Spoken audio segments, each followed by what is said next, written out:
Hi, everybody. My name is Matt Hames, and I'm the Associate Vice President for Digital and Social Strategy at 3 Enrollment Marketing. This week, we've been talking a lot about 3EI Conversion Apply 2025. All week, we've been looking at this solution. We've been talking about it. We've been talking about empathy. We've been talking about signals. And today, we're going to talk about data. So I'm just going to jump right in. Josh, why don't you introduce yourself to everybody? All right, thanks, Matt, for having me today. I'm Josh Robertson. I'm our Senior Vice President of Client Experience here at 3E. Been in the industry, let's just say over 25 plus years, working with enrollment offices, advancement, and student success.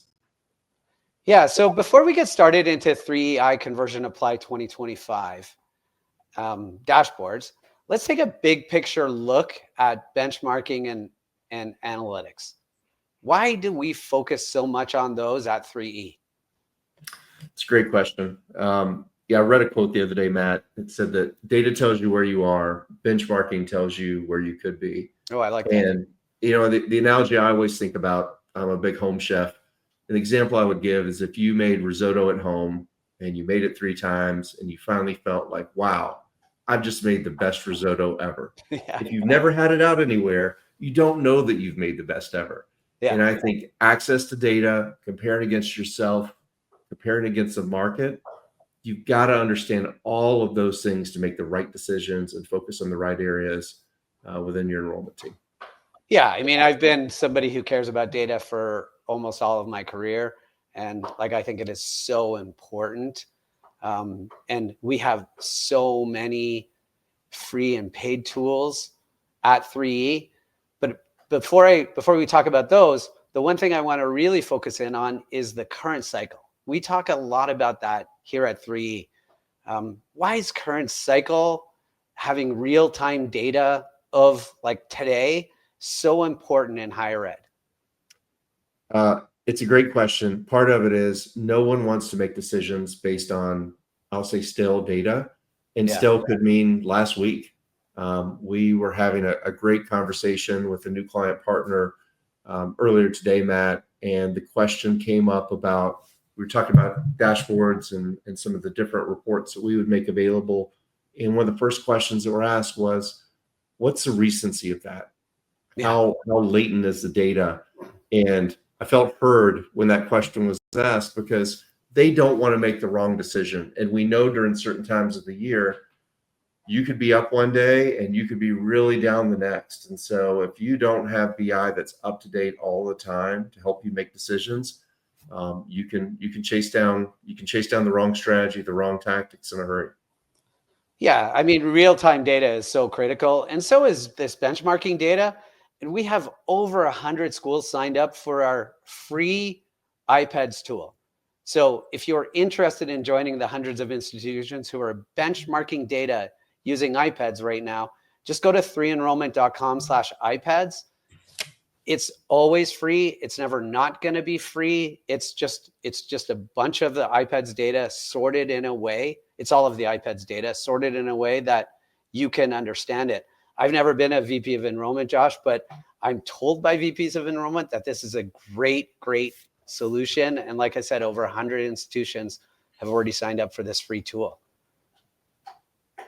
Well, I'm biased, but I do think it's a great tool because it does save just hours and hours of time. You know, when we first launched this early summer, late fall, that was the comment we got, is you save me hours on my couch on a Saturday watching football while crunching numbers from iPads, trying to aggregate things together and then visualize it. We basically have given for a lot of the market an easy button as they're prepping for board meetings. As they're prepping for internal meetings where they really need some of that data. So again, that is 3enrollment.com/IPEDS. So go take a look at it, share it with your colleagues in higher education. And this is a free tool that we're offering because we think benchmarking is so important. So that's a kind of big picture look at data at 3E. But now let's turn our attention a little bit to 3E Conversion Apply 2025. This week, we've been talking about the 3 billion bits of data and signals with with Jamie and Natalie and talking about intent and all that kind of stuff. So as we kind of talk about 3EI Conversion Apply 2025, excuse me, can you talk a little bit about the dashboards that our partner institutions are going to get with this solution? Absolutely. Absolutely. I'll start with a couple of the new ones. You mentioned the IPEDS dashboard, which for any of our clients or anyone in the market, you can access.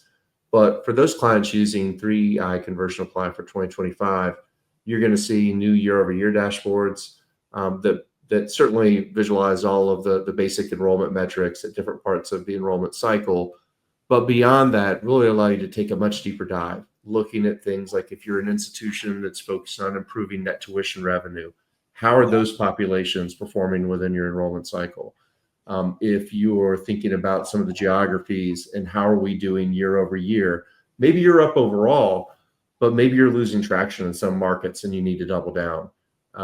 And so it just provides really quick, easy visibility into the areas that are going really well over same time last year and the areas where maybe there's some room for improvement. That's one big one.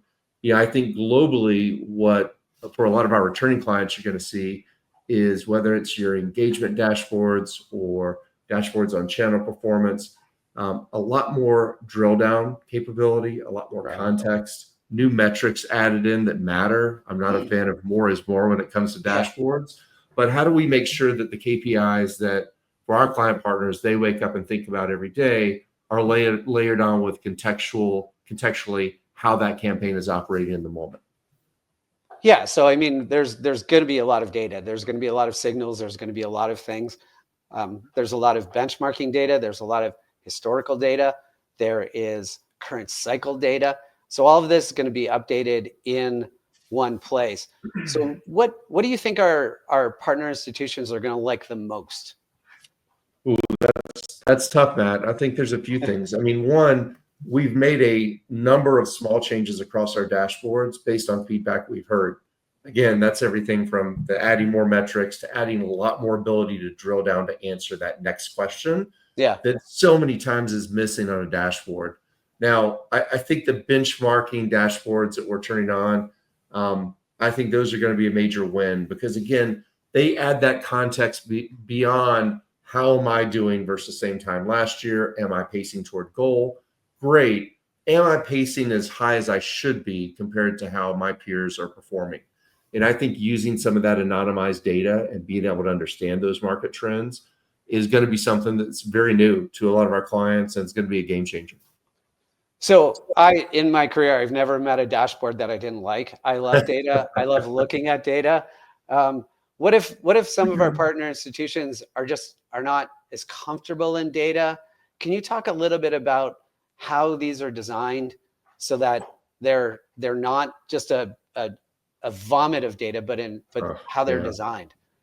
Yeah, I think one of our core principles when we think about building dashboards, reporting, is how do we create what I would call a frictionless experience? And I can describe where that's going to go longer term for us. But for now, that means, is the dashboard easy to access? Is it intuitive? When I see this metric, can I easily understand exactly what it's showing me and by virtue of that, what it's not? And so when we talk about some of the enhancements we've made, any areas where we feel like there's going to be another question that they can't answer here, we're trying to make sure they can answer it without, again, to your point, overwhelming with hundreds of metrics that don't matter. I think the other core tenet, again, is what are the metrics that they can act on? Basically what's actionable, right? Versus what may be interesting, but you don't have anything that you can actually do with it. Right. So again, we've talked about this all week. There's billions of pieces of data. In higher education, there's so much data. There's like there's federal data, there's state data, there's local data, there is state migration data. There's just a lot of information. And so part of it is there's such a huge haystack of data. This kind of thing can simplify it. Simplify these billions of pieces of data down. So can you talk a little bit about, again, as we kind of think about data at 3E, and you're just talking to a current partner or a potential partner, what do we overall think is the goal of 3E and data? I think the number one thing is how do we turn data into action? Yeah. And how do we make that really visible? And I think that manifests itself in a few ways. Again, some is what we talked about earlier, which is making it easy to cut through the metric clutter and see how are we really doing, what's the context behind it. If we're up, are we really up with the audiences that we want to be up with? Do we have a challenge as it relates to our goals? How can we easily view that? And then kind of a key aspect, I talked about frictionless a minute ago, Matt, but on most campuses, no one's operating in a silo, right? Yeah. You've got a team of people you work with that sometimes you're selling new strategies and tactics to, and then you're always selling up. And so, part of it is how can we make it really easy for them if there's a visual that shows them a point that they want to hammer home because they need more budget in the area, they're losing traction here, to be able to easily extract that without having to go do a lot of manual work is really foundational to what we've been building in. I think that's the other part that's key. So how do we help turn data into insight, and how do we make that process as frictionless as possible? Right. I mean, yeah, our hope always is, and one of my missions when I go talk to our partner institutions, is try to break down those silos so that people work together on their digital presence and on their spaces. And I think that these dashboards can help break down those communication silos by saying, look, here's what we're doing and here's how it's working. And they're designed so that you can kind of take a big picture look at it, but you can drill down inside it if you want to. So I really do think these have the potential to allow different departments within an institution to work together better. No, I agree with you. I think the other important thing to call out for those that partner with 3E today, we're also, the saying eating your own dog food, we're also taking that data and we're acting on it. So when we heard about signals earlier this week, it's so important because part of how we learn from that is taking signals from those 3 billion data points, right? Analyzing some of that and us being able to put, automation, hyper-personalization in place to layer on top of campaigns to act on that data now, not next year, not next quarter, but now. And we want to give our clients access to that same type of information so they can make decisions on only things they can do from their campus.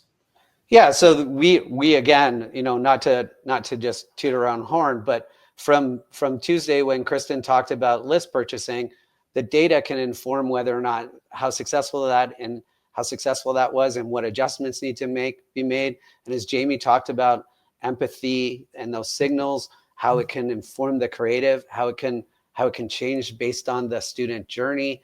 And Natalie talked about intelligent recruiter, where those conversations, that is more data and more signals that can again inform the path of the person. So yes, we're obviously doing it because it's just going to make 3EI Conversion Apply 2025 even better. It's even better for our clients because they can just understand it better, right? 100%.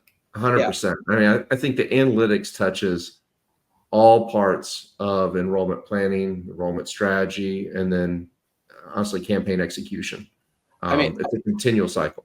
Yeah, you're the last person that I'm talking to, Josh. So I'm basically I'm learning as I go how all this kind of works together with everyone else. So it's been really awesome having these conversations. You can get at least the benchmarking data for free. You don't have to be a partner institution of 3E by going to 3enrollment.com/IPEDS. You can also look at our upcoming webinars and our information because we're going to be talking a lot more about 3EI Conversion Apply 2025 at 3enrollment.com/events. Finally, if you want to find out more about 3EI Conversion Apply 2025, you can go to 3enrollment.com/apply. You can always just go to 3enrollment.com and navigate towards these things too, by the way. But we're so excited about this. And I'm really obviously super excited about this, but sort of as we close, Josh, what one piece of advice would you offer to an enrollment professionals inside of higher ed right now? I would say whether you're in enrollment or not in enrollment, part of the advice would be the same, which is really thinking about, especially if you're the enrollment leader, what is the one thing that only you can do, that no one else in the organization can do? And I find that many times as a leader, you've probably worn a lot of hats. You can dive in and fill in gaps as needed.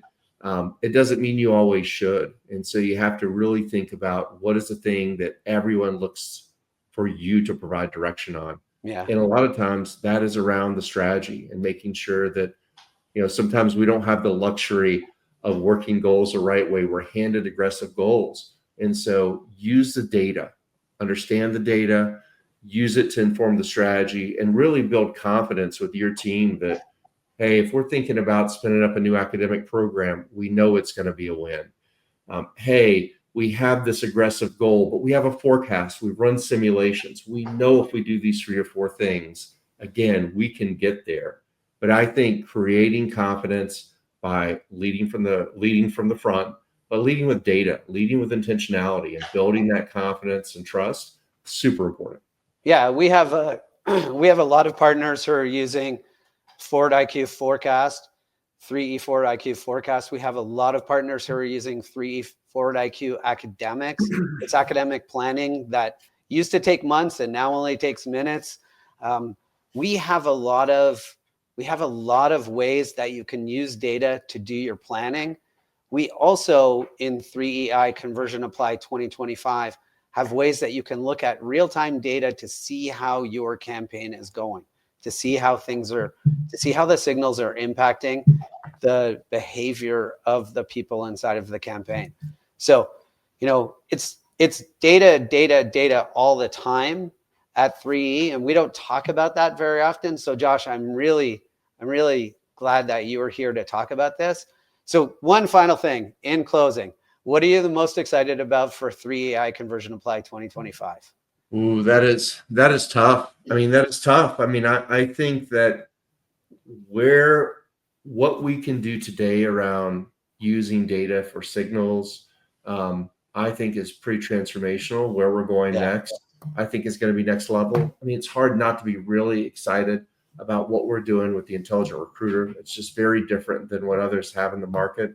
How it's going to better engage students, and ultimately your enrollment results if you're an institution, I think is exciting. And then, I couldn't sit here and say that some of the things that we're doing on the BI side aren't going to be transformational, because they are. So I'm excited about all of it, to be quite honest. But, I think there's a fun year ahead for a lot of our client partners. I think you're going to continue to see lots of innovation. We move fast here, as you know, Matt. Yeah. And we move fast with intentionality, because we know our clients have a lot on the line every year with achieving their goals, and we're going to do whatever we can to get there. So it's just fun to be part of the journey and see where we go next. Yeah, I mean, I'm super excited to dig into the data for when I do the roadmaps with our partner institutions and just kind of take a look at some of the signals and some of the conversations that are happening in the intelligent recruiter. I think that's going to be really informative to some of our partner institutions and to my own work at 3E. So I'm excited about all of this as well. Josh, it's been a real pleasure talking to you today. Likewise, Matt. Yeah. So everybody, you can go to 3enrollment.com/IPEDS and get the free benchmarking tool. It is critical to just get a sense of where you are, your net tuition revenue, a bunch of other things that I don't fully understand, but are amazing if you're in enrollment. And if you're in marketing, it can just give you a sense of the marketplace out there as well. So 3enrollment.com/IPEDS, always free, never not going to be free to use all the time. Josh, again, thank you for your time. Thanks everybody for tuning in this week. It's been a pleasure bringing you 3EI Conversion Apply 2025 this week. There's so much more coming from 3E. Watch our events at 3enrollment.com/events. I'll also put them down in the comments. LinkedIn is being a little bit weird these days, so I'm having a little bit of problems commenting. So if anybody from LinkedIn is watching, could you please fix that today? That would be awesome. Again, Thanks everybody for your time. Thanks Josh for your time, and we'll talk to you soon. Thank you, Matt. All right, chat soon.